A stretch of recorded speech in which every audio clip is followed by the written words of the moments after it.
Concentre-toi. Repense, je sais que c'est pas facile, mais repense à ce moment. Si tu arrives à atteindre un moment où tu te concentres et où tu le décortiques, tu peux l'aplanir. Tu vas y arriver. Tu peux y arriver. Je sais pas.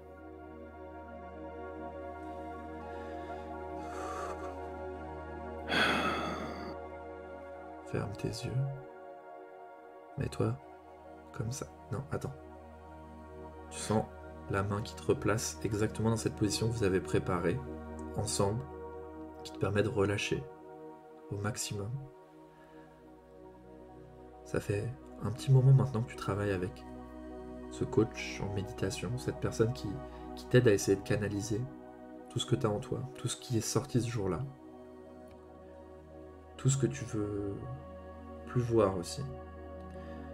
Mais là où certains essayent de t'apprendre à l'oublier, l'esquiver, le contourner, c'est que lui, depuis le début, il veut t'aider à l'accepter.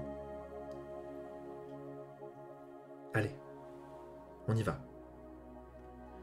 Quand il dit ça, tu sais ce que ça veut dire. Ça veut dire qu'il va falloir que, quelque part, d'une certaine façon, tu revives un peu ce qui s'est passé.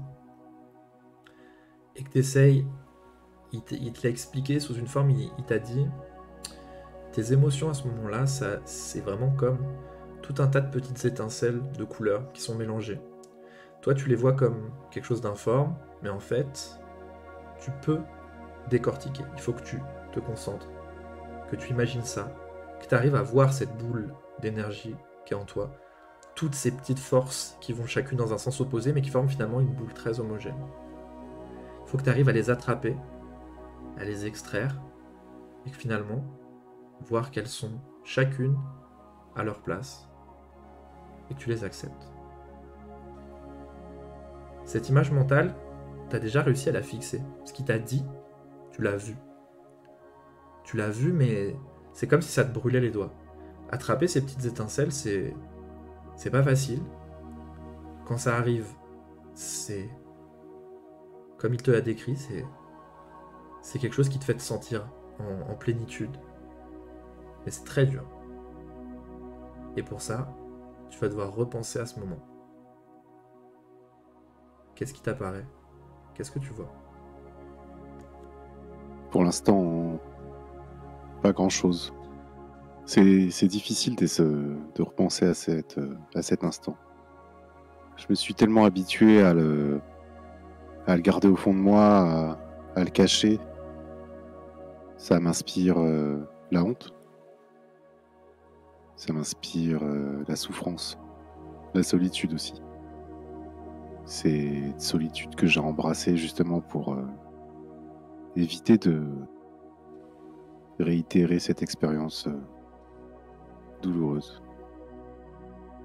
Je me concentre sur les exercices de respiration qu'il m'a appris. C'est difficile, je suis tiraillé. J'ai à la fois très envie de prendre mes jambes à mon cou, de partir, de remettre mes écouteurs et d'aller marcher seul dans la ville. À un instant, je pense vraiment le faire. Je pense vraiment me lever, claquer la porte et oublier. Et tant pis pour la méditation. Mais je me concentre sur mon souffle, sur les mouvements du diaphragme comme il me l'a appris. Et je commence à visualiser ces étincelles, ces boules d'énergie un peu difformes. J'essaie de les attraper, mais c'est difficile. Et pourtant, petit à petit, plus rien n'existe autour, à part les mouvements de mon ventre, du diaphragme, mes poumons qui se gonflent. J'essaye de me concentrer sur la respiration et à chaque expiration, ces boules se rapprochent pour former une masse informe encore instable. C'est C'est terrifiant. C'est terrifiant, à vrai dire. Ce Je ne moment-là, sais. tu l'as déjà vécu.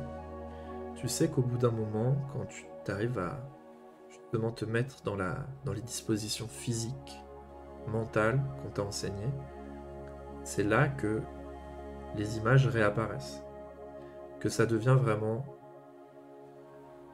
réel, que tout ça, ça remonte, et qu'en même temps, comme en surimpression, tu vois la scène se dérouler, et tu vois le comportement de ces étincelles, qui évoluent, qui changent, qui justement reforment la configuration de tes émotions à ce moment-là, de ce qui s'est passé. Quelles sont les images qui t'apparaissent? De quoi tu te rappelles?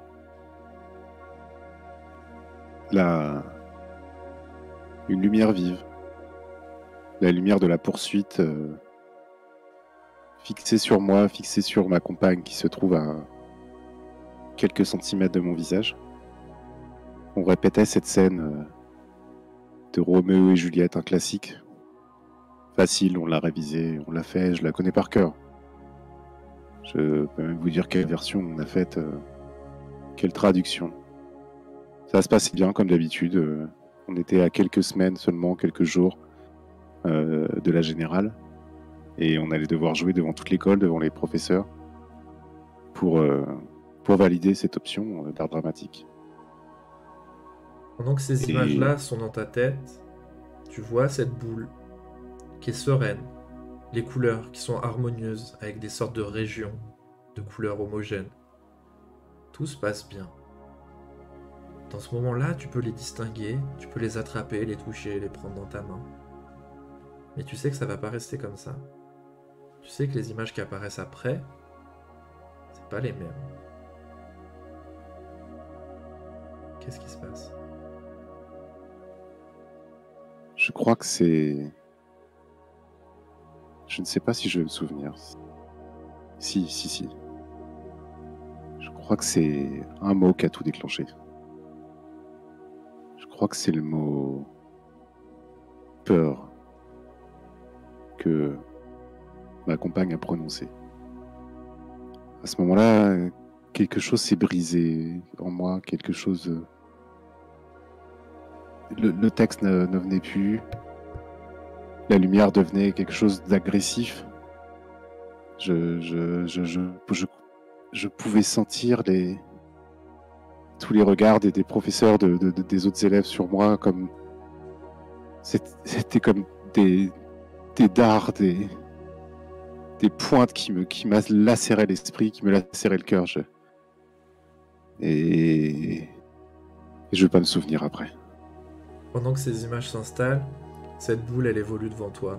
Tu vois comme des sortes d'éruptions solaires. Des choses qui sortent, qui reviennent pas tout de suite. Une instabilité, quelque chose de compliqué. Et puis, est-ce que c'est toi qui te rapproches ou est-ce que c'est elle qui grossit? En tout cas, il y a quelque chose qui est très compliqué. T'es à un de ces moments les plus loin que t'as réussi, où t'as réussi à emmener tes souvenirs. Tu entends très loin la voix de ton coach. Tu l'entends qui te dit c'est bien. Encore. Tu peux le faire, tu peux. T'entends ces ondes de confiance qui te traversent, qui sont en totale inadéquation avec ce que tu vis, ce que tu ressens. Parce que toutes ces émotions, tu les réactives. Elles sont en toi. Cette peur, cette colère, cette violence qui se mélangent. Tu sais pas exactement dans quel sens. Continue. Vas-y.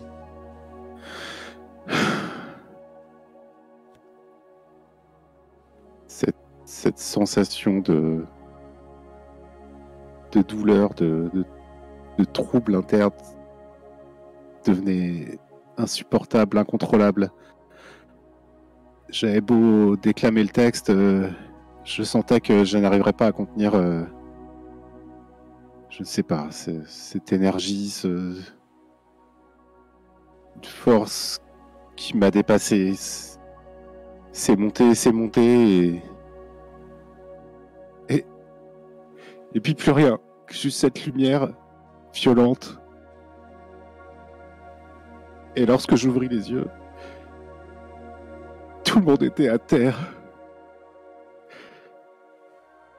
Certains se convulsaient, ma compagne était en pleurs. Et moi, j'étais là, seul, debout, sur la scène, avec cette lumière. Et quelqu'un s'est rentré, s'est mis à crier. Je ne sais plus ce qui s'est passé, mais... Et pourtant, j'étais libéré de quelque chose. Tout allait mieux. Mon rythme cardiaque était normal. Malgré les larmes qui coulaient abondamment sur mes joues, je m'en sentais bien. Et j'avais honte de me sentir bien alors que tous ces gens autour de moi étaient si mal. Ce dont tu te rappelleras toujours, c'est le visage de ton professeur. Quand tu t'es tourné vers lui, que tu as cherché une explication, une réponse, du soutien, et que tout ce que tu as vu, c'est une peur mêlée de dégoût. Quand ce visage t'apparaît, immédiatement, la méditation prend fin. Tu te retrouves comme si tu sortais la tête de l'eau après une longue expiration. Tu te réveilles, tu sors de cet état avec une violence incroyable, alors que ta main commençait à détricoter les étincelles une à une. Tu te réveilles, tu sors de cette bulle et tu as une sensation de brûlure sur tes mains. Sur ton épaule, la main de celui qui t'accompagne depuis maintenant plusieurs mois et qui essaye de te calmer, de t'apaiser. C'est pas la première fois qu'il doit te gérer dans cet état-là. Tu vois aussi sur son visage ce que tu as déjà vu par le passé. Une grimace que tu connais bien, même s'il essaye de la cacher. Celle de la douleur. Celle de quelqu'un qui, parce qu'il est à côté de toi, parce qu'il a croisé ta route, va subir cette chose que tu essayes d'éloigner de toi. Ça va? Ça va. Assieds-toi. Installe-toi. C'est très bien, c'est... Je suis désolé. Non, c'est normal, on avance bien, non? Ça avait l'air... T'es allé plus loin? T'as réussi? Ok. J'étais jusqu'au bout. Ok. Bon, je vais pas pouvoir te garder plus longtemps parce que j'ai un rendez-vous derrière, mais on se revoit... attends.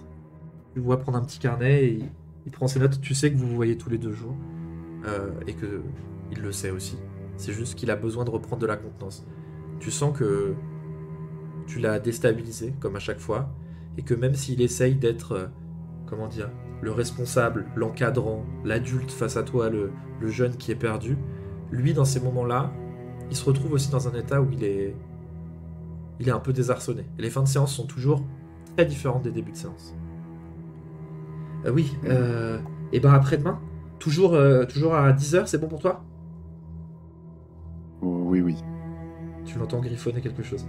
Je le regarde plus dans les yeux, je baisse les yeux. Bon. Les exercices, comme je t'ai dit, tu les pousses pas autant à la maison. Hein. Tu vas essaye pas de chercher la limite. C'est pas le but. D'accord? D'accord. Ok. Bon. Eh ben écoute, je vais devoir te laisser, mais on se revoit mardi. Tu vois, Merci. même si, encore une fois, il essaye de le cacher, souvent il se tourne pas pour te dire au revoir. Tu sais, toi, tu le vois comme en surimpression. Tu le vois dans sa voix aussi. Tu sais qu'il y a sûrement une larme qui coule à ce moment-là. Alors que toi, tu fermes la porte et que tu t'en vas vers ta journée. Aujourd'hui, tu as rendez-vous avec ton encadrante, Madame Mallard. C'est la personne qui essaye de travailler avec toi. Déjà, c'est une des seules personnes qui a accepté de travailler avec toi, on va le dire, dans ton école d'art dramatique et du spectacle. Après l'accident, il y en a beaucoup qui t'ont lâché. Il y a des gens qui ont parlé de t'expulser. Il y a eu vraiment des discours très difficiles. Et ça a été un moment très compliqué à gérer. T'es pas retourné à l'école, toi, pendant un long moment, mais t'as décidé de poursuivre si on t'en donnait la chance. Et une des personnes qui a poussé pour que tu aies cette deuxième chance, c'est Madame Mallard.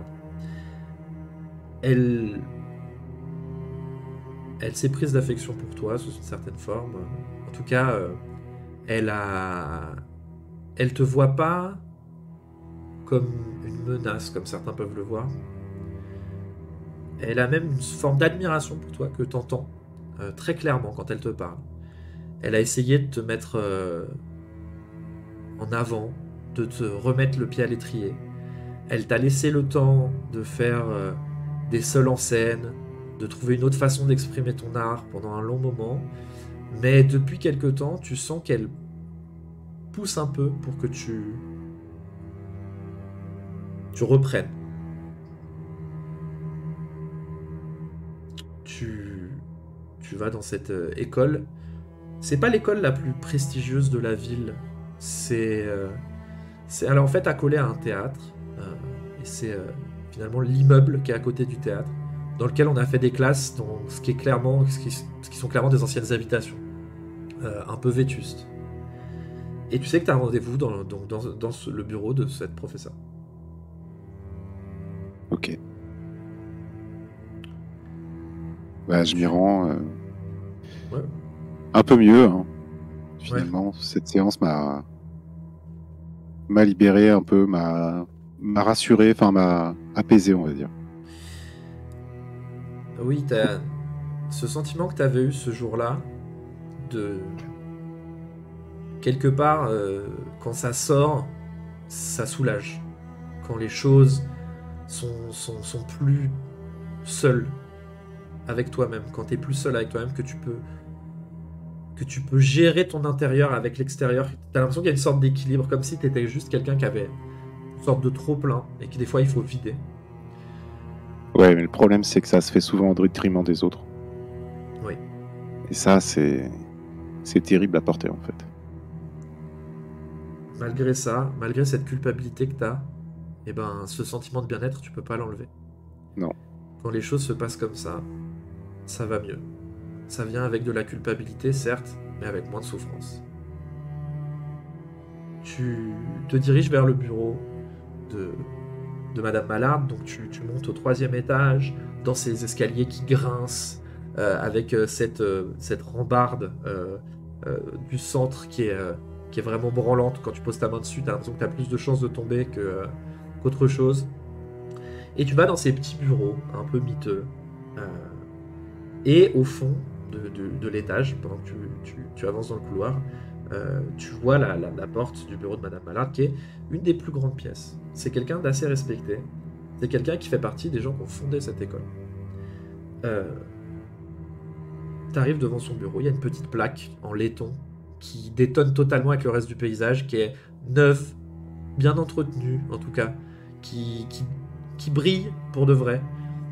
Au milieu de tous ces papiers peints un peu jaunis, un peu vraiment, voilà, vieillot. Je frappe à la porte. Tu frappes, t'attends quelques secondes, pendant lesquelles t'entends des papiers qui sont ramassés, rassemblés. Tu peux distinguer, les murs sont épais comme du papier à cigarette, hein. Tu entends tout ce qui se passe. Tu entends les 3 pas qui sont faits pour sûrement ranger quelque chose. Et puis tu entends André ? Oui, Madame Allaire, oui. Bah, entrez ! Oui, bien sûr, oui. Ah, André, entrez. Enfin bref, bon. Installez-vous. Oui, d'accord. Là, ici. Ouais. Je m'assois ou... Oui, bah asseyez-vous, bah évidemment, on va passer un petit peu de temps quand même. C'est une femme qui a une prestance académique, universitaire. Encore une fois, elle détonne par vraiment... avec le lieu dans lequel elle exerce, quoi. Elle est extrêmement bien habillée. Elle a un port de tête, une prestance, qui vraiment, dans cet immeuble... si toi, tu l'avais pas connue comme ça, tu te poserais la question de qu'est-ce qu'elle fait là. Elle fait le tour du bureau, donc aussi le tour de toi. Et puis finalement, elle se rassoit en face de toi. se met au fond de son siège, lui aussi qui détonne un peu, un beau siège au milieu de ce bureau. Et elle te dit... Vous y avez réfléchi? Oui. Vous êtes sûr que... Enfin, je veux dire, qu'ils vont vouloir jouer avec moi? Écoutez, est-ce que j'en suis sûr? Non. Mais il y a une chose de laquelle je suis sûr, c'est qu'il ne peut pas continuer à vous cacher comme ça. Le seul en scène, c'est beau comme performance, c'est intéressant. Mais enfin, actuellement, ça veut dire quoi, seul en scène pour les gens? C'est le stand-up. C'est des rigolos. Est-ce que vous êtes un rigolo, André?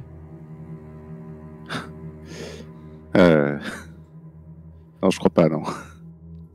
Non. Non. Pourquoi? Parce que ce qui émane de vous, c'est une pureté. C'est quelque chose auquel on ne peut pas toucher, à part à travers une âme comme la vôtre.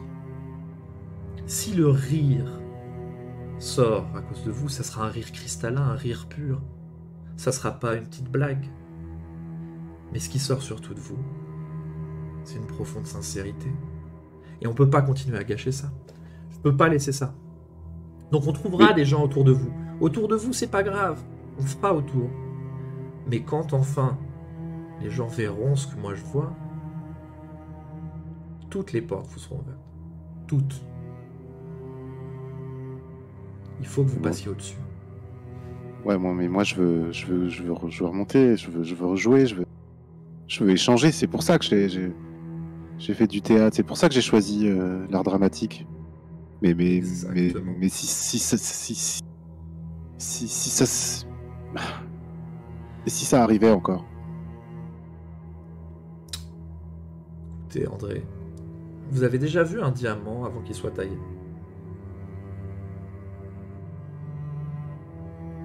C'est un caillou. Je vois ce que vous voulez dire. Je suis flatté, vraiment, je suis flatté. André, vous n'allez pas rester un caillou? Non. Non, non, vous n'allez pas rester un caillou. Nous allons vous tailler. Pour l'instant, on y a été très gentiment, avec des petits coups simples, faire affleurer à la surface quelques éclats. Mais il faut pas avoir peur du burin, André. Il faut pas avoir peur d'y aller, franchement. Vous savez,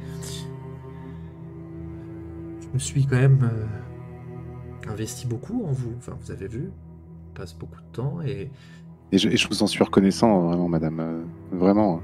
J'ai fait mes recherches, André. J'ai fait mes recherches. Vous n'êtes pas le premier, vous savez ça. Ça y est, pas le premier. On sait ce qui se passe. Je sais pas si vous connaissez l'histoire de Maestro. Vous voyez qui c'est?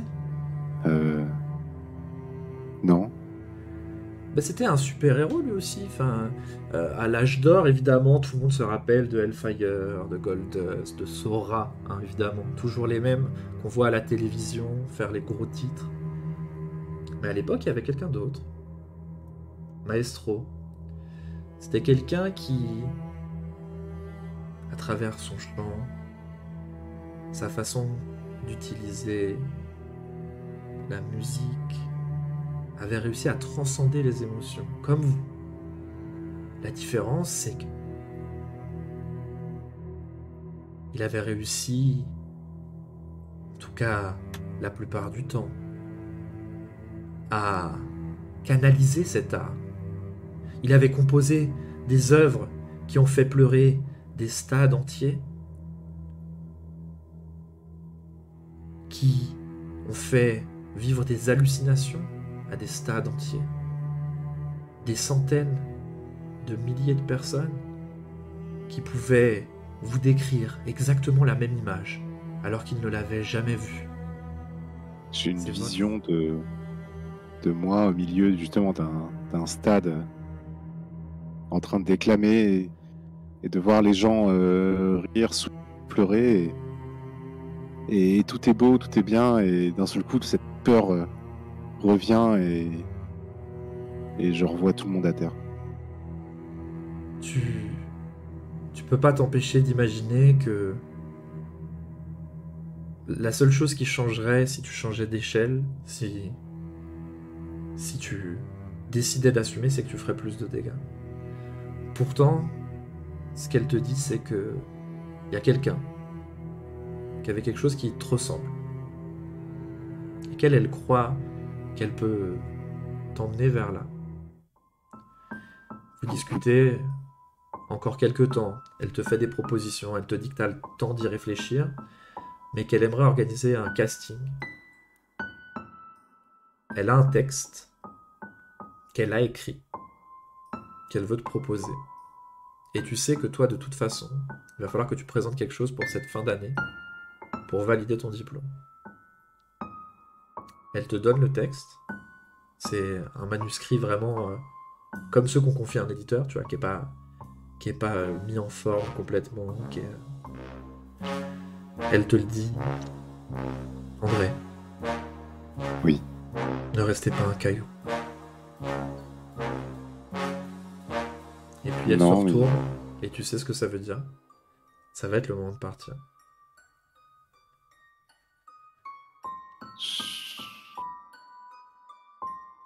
Très bien. Merci. Je vais dire ça ce soir avec attention. Merci madame. Et je m'en vais. Tu t'en vas. Tu descends ces escaliers que tu as descendus plein de fois, qui grincent. Tu rentres dans la rue, dans cette chaleur étouffante. Dans le bâtiment, tu étais un petit peu protégé. Là, le soleil te cogne droit dans les yeux. Tu baisses un peu le regard, tu mets ta main même pour te protéger. Et là, tu sens que ton téléphone vibre dans ta poche.